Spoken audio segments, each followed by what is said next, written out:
to the channel, everybody. This is Kodeations. In today's video, we're going to be jumping back into some Cookie Run Kingdom, and I'm going to be bringing you guys my spotlight video for Raspberry Cookie. So without further ado, let's dive right in.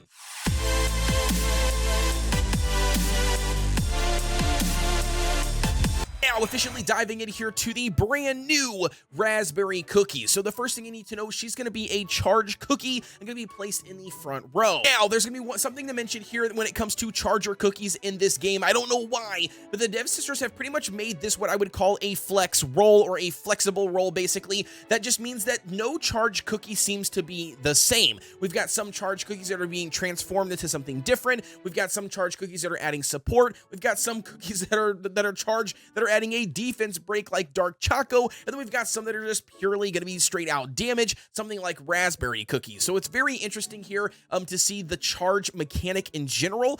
So with that being said, Raspberry specifically going to be a DPS unit, but it is going to need some sort of survivability, and we can get that via Toppings. Alrighty, now checking out her overall skill, and this is going to be Raspberry Reprise. Shout out to Raspberry Moose from Cookie Run Oven Break, but nevertheless, it's going to be quickly dashing at the enemy with the highest attack and continuously stabs them.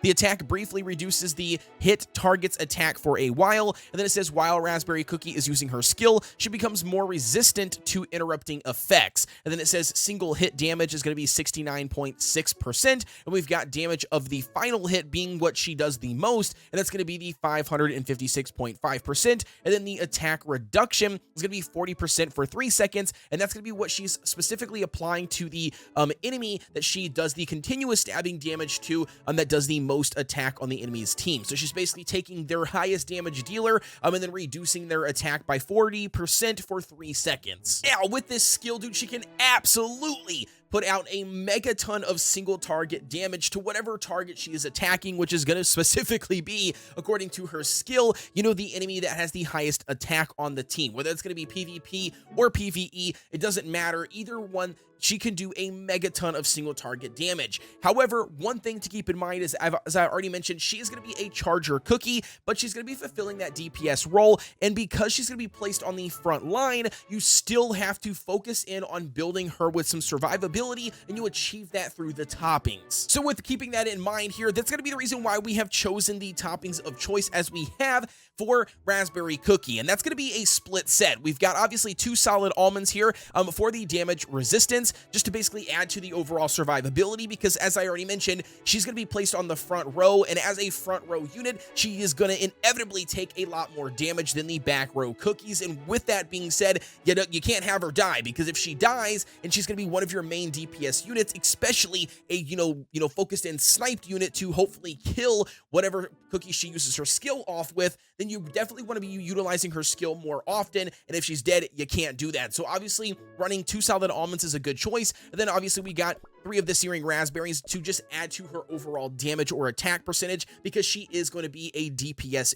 unit, as a charger cookie. So that's going to be pretty much what we're running here for the set. Obviously, these toppings aren't the greatest. It's just what I had at my disposal to utilize to put on her at the moment. As we get better toppings, we will be swapping them out and leveling them up. But nevertheless, for the individual substats, you can see we've got a couple decent ones here. Something like this. We've got the additional attack, which is obviously one of the main ones. We've got the additional cooldown as well. You already know the main 3. It's going to be these 3 here. So damage resistance, the additional attack, and the additional cooldown reduction is probably going to be the best 3 substats that you can never go wrong with for pretty much any DPS unit in the game, and then almost for any cookie in the game. But nevertheless, as you can see, we focused in on those 2 for this specific, topping piece, and then obviously we landed on crit resistance. Now, crit resistance isn't bad at all for running her in something like the arena, because the crit resistance is going to allow her to hopefully survive those quick burst, like stun teams, or like, those PRs,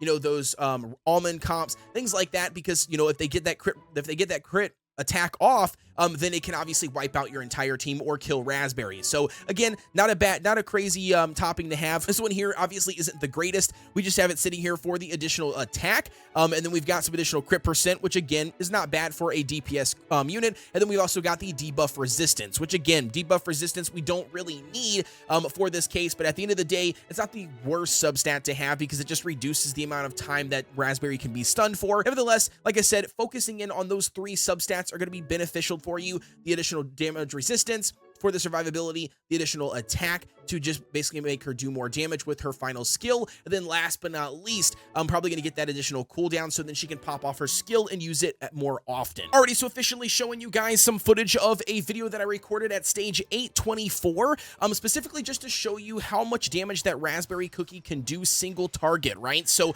this is going to be the boss stage for 824. You can see she has absolutely no problems destroying these 2 smaller witches, or, you know, I don't even know what you even call these things, but witches, we're going to call them our librarians here. And then obviously you're going to see she's going to absolutely just completely destroy the boss. But this should give you guys a good understanding of her single target damage, how good it can possibly be. And not only that, like I said, utilizing her on the right team composition could easily do a mega ton of damage in something like the guild boss battle. So it's going to be all based around her ultimate skill, building the right toppings of choice, and then just making sure that you're focusing in on as much attack as possible so you can do the most damage to those single target bosses.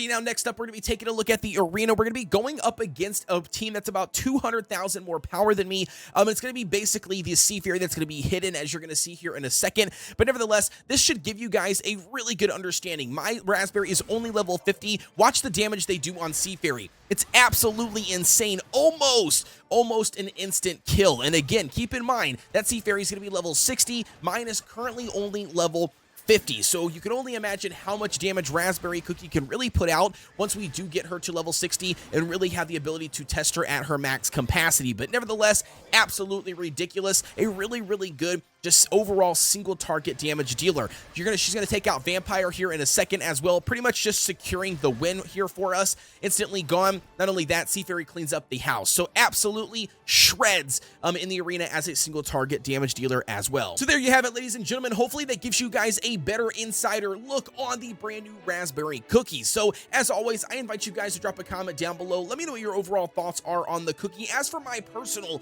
conclusion, I think currently right now at the state of the game, it's really, really hard to justify swapping your single target damage dealer to somebody else, especially a new charger cookie, because if you don't already know, we've got Vampire and we've got Ryan. Vampire is pretty much arguably the best single target damage dealer in the game, and not only that, you're barely ever using him, right? I mean, you utilize him in like the guild boss battle, and that's pretty much it. And you're using him in the arena, I guess, if you have no other option. But at the end of the day, everybody's running AoE, right? I mean, like, and because you're running AoE, you're taking out multiple enemies at one time. You're doing a megaton of damage with somebody like Shark and Seafarer. So it's really hard to swap in another single target damage dealer, somebody like Raspberry Cookie. However, I will say, I definitely think that she's going to, fit some sort of role going forward. I think just a lot of players currently right now don't have the resources or the time invested into Raspberry to really truly test her abilities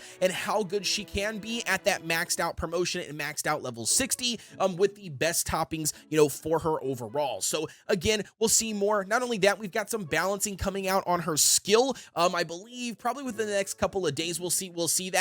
Again, we'll have to go back to the drawing board, test out her overall skills, see how much of a difference it really, really makes with that balance. And hey, you never know. She could be completely broken and, instantly climb up the meta ladder. But at the end of the day, that's going to be my conclusion. Like I said, drop a comment down below. Let me know what your thoughts are on everything. And then as always, don't forget to like, comment, and subscribe. Hit the notification bell so you get notification every time we drop a video or when we go live, which is typically Monday, Wednesdays, and Fridays at 8 p.m. CST. And with that being said, as always, I will see you guys on the next one.